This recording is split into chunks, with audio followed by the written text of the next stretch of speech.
I'm back with another discussion of Elizabeth Warren's attack on the South, and I'm still on offense. So, buckle up.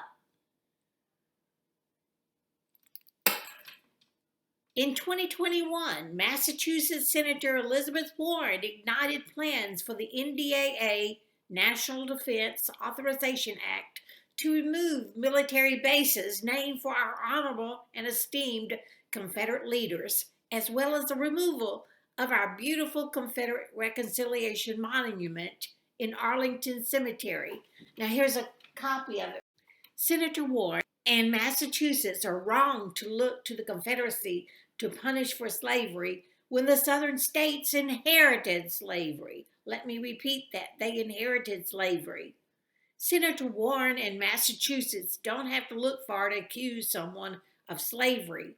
Right under Senator Warren's nose is a monument to one of Massachusetts' founding fathers, Governor John Winthrop, who legalized slavery in 1641 in the Massachusetts Bay Colony. Here is a statue of him in our nation's statuary hall. Desire was the name of the first American slave ship that was built in Marblehead, Massachusetts. New York, New Hampshire, Connecticut, Massachusetts, and Rhode Island brought thousands of slaves here to America from the 1600s until the early 1800s, and sometimes afterwards. They made a fortune off the slave trading business. The stars and stripes flew on the front of their slave ships. Here is an announcement for the auctioning of slaves in Charlestown, Massachusetts. You can see it right here, 1769, Charlestown, auctioning of the slaves. The Confederacy had no slave ships. So, Senator Warren, you will find no Confederate flags on any slave trading ships. Senator Warren wants the Confederacy to pay for the sins of her native state. Lincoln's Civil War was not about abolishing slavery. Read Lincoln's first inaugural address in 1861, in which he clearly stated that he would not interfere with slavery. And here's a link to it at this Yale address. Also, read the 1861, the Crittenden-Johnson Resolution, which states the war was over when the South returned to the Union, and there's no mention of slavery. Again, slavery was not the cause of the war.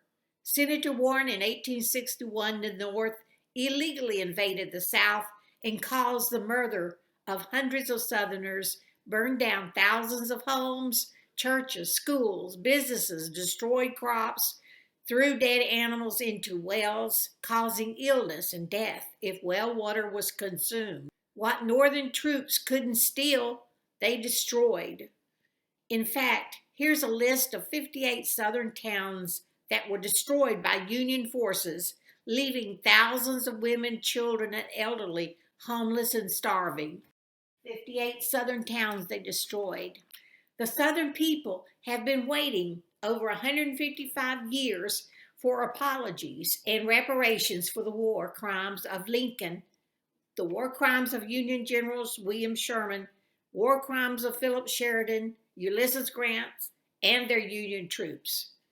After 2 years into the war, Lincoln wrote the Emancipation Proclamation that freed slaves only in the South, where Lincoln had no authority.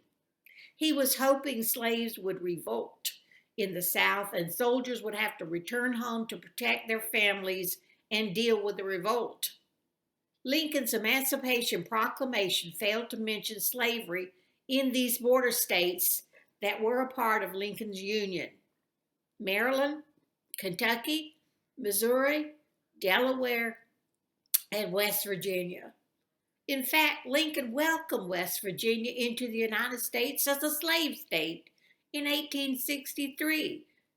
If you're President Lincoln and you're trying to free slaves or you're fighting a war to end slavery, why would you welcome a slave state into the United States?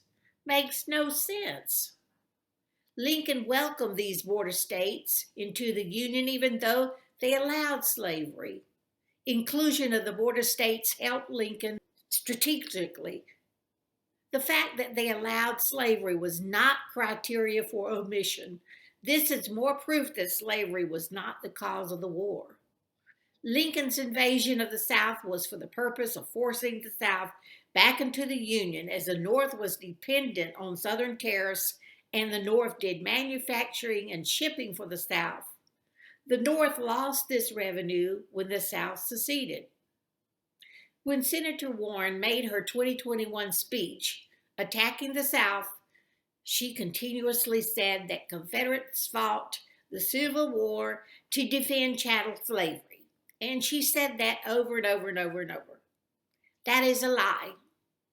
First, 70 to 80% of Southerners did not have slaves. Secondly, in 1861, the Confederate States seceded from the Union as they wanted their independence. The North was charging the South too much in tariffs.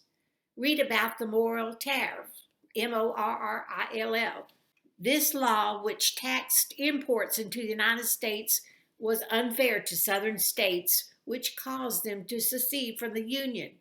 Additionally, money the South paid into the Treasury was not returned to help the South. Read sometime the Kenner Mission, and there's a link to it here at the top.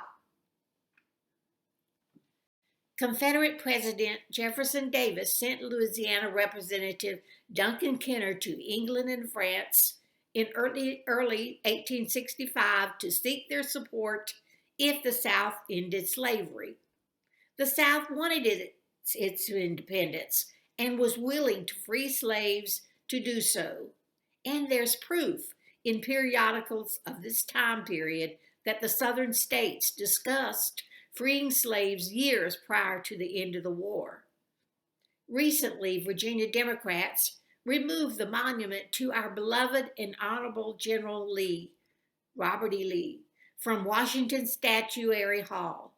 Lee had no slaves, and he freed his wife's slaves during the war according to his father-in-law's will. Additionally, Lee told his wife that slavery was a moral and political evil. Let me recap some of this for Senator Warren. Massachusetts has a statute of Governor John Winthrop in Massachusetts Bay Colony in the Statuary Hall, who was a slave owner and who legalized slavery in 1641. And I showed you his statute here at the top. The first American slave ship was built in Marblehead, Massachusetts, and Massachusetts held slave auctions. If Senator Warren and Massachusetts want to remove reminders of chattel slavery, then Massachusetts should start with the removal of the statue of John Winthrop from the Statuary Hall in Washington. Senator Warren, here's some advice. Those who live in glass houses should not throw stones. I thank you for watching.